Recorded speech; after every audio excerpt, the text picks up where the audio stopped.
যে গরুটা যখন তোমার এড়ি গরু গরু পুষবে না, গরু ছেড়ে দেবে, গরু ছেড়ে দেবে, তখন এই দেহে দেহে খেয়ে বেড়াবে, কেড়ে বেড়াবে, শান্তি ছেড়ে দেয় ওইরকম।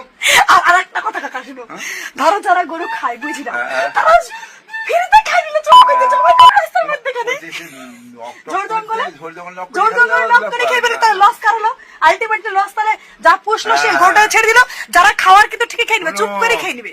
এবার যদি গরু হত্যা বন্ধ হয়ে যায়, তাহলে কাকা তোমরা তো গরু পুষো, গরুগুলোকে কি করবা? বলো বলো কাকা, গরু কি করবা? গরু কি করবা?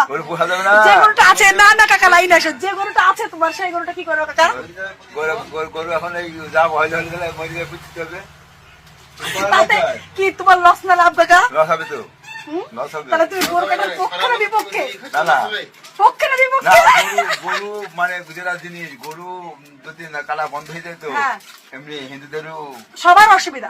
আর কারণ দেখো কাকা, এবার তো গরু যদি তুমি না, ধরো তুমি বলো না গরুটা গরু গরু পোষা বন্ধ হয়ে যাবে, মানুষ গরু পুষতে পারবে না। আর গরু তোমাদের কিন্তু ইনকামের একটা জায়গা অবশ্যই, হ্যাঁ কিনা? কাকা হচ্ছে ঘোষ, আর দেখো এরকম গলায় মালা আছে, এটা হচ্ছে লজিক্যাল কথা। গরু ধরো 8 থেকে 10 বছর কাকা দুধ দিবে, তারপরে কি করবে? আর ছেলে গরু যদি হয়, শুধু মেয়ে গরু হবে তার তো কোনো মানে নাই।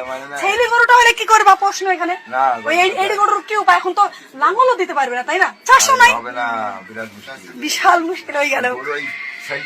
তো এটা আমি বলছি না, এটা আমার গণেশ কাকা বলছে। গরু ছেড়ে দেবা, তুমি আবাদ করবা, সেই ফসল দিয়ে তোমার গরু নষ্ট করবে। হ্যাঁ হ্যাঁ হ্যাঁ, লজিক লজিক রাখো। আজ এই গুরু কাকা সম্পর্কে তোমাদের কিছু কথা বললো। গুরু কাকা বললো ঘোড়াগুলার কি অবস্থা দেখো। এক টাইম ঘোড়ার কিন্তু বিশাল রমরমা ছিল কাকা। আবার ঘোড়া যদি মরে যায়, ব্যতিক্রম যে কুকুরে খায়, সে কুকুর পাগল হয়ে যাচ্ছে। ঘোড়া পুঁততে যায়, বাইচান্স যে কুকুরে তুলে ফেলছে, সেক্ষেত্রে সেই কুকুর খেপে যাচ্ছে। এটা কি তোমরা জানো? এবার গুরু কাকা সম্পর্কে কিছু বলি। আমাদের এই দোকানদার হচ্ছে গুরু কাকা। দেখো এ তো, আমি তো মুসলিম, এখানে দেখলে গণেশ কাকা হিন্দু আর গুরু কাকা হিন্দু। তো যদি আমাদের মধ্যে কেউ মারা যায়, গুরু কাকা কিন্তু মাটিতে যায়, হ্যাঁ কি না গুরু কাকা? আর কাকা এটা সত্যি কথা বলো, তোমাদের মধ্যে কেউ মারা গেলে আমি যাই শ্মশানে দেখতে পাবো না? আমি যাই, এটা বলেছি, আমি যাইনি দেখি জায়গাতে। হ্যাঁ, সবারই ক্ষেত্রে আমি যাই না, তবে কিছু কিছু আমার কাছে আমার কাছের বন্ধু একটা আমার হ্যাঁ হ্যাঁ হ্যাঁ আছে, একটা মুসলিম একদম একদম একদম এরকম ব্যাপার একদম। তো দেখো এইভাবে যদি মিলেমিশে চলো তবেই সুন্দর।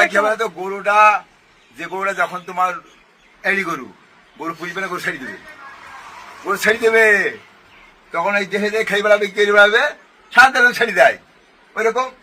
আর একটা কথা কাকা শুনো, ধরো যারা গরু খায় বুঝি না, তারা ফিরতে খাই নিলে চৌকাতে জমাই করে রাস্তার মধ্যে খাবে, জোর জঙ্গলে লক করে খেয়ে ফেলে, তার লস কারলো, আলটিমেটলি লস। তাহলে যা পুষলো সে গরুটা ছেড়ে দিল, যারা খাওয়ার কিন্তু ঠিকই খেয়ে নিবে, চুপ করে খেয়ে নিবে। যে চুরি করে যে খাবে, হ্যাঁ চুরি করে খেয়ে নিবে, ওটাই তো বলতে চাইছি।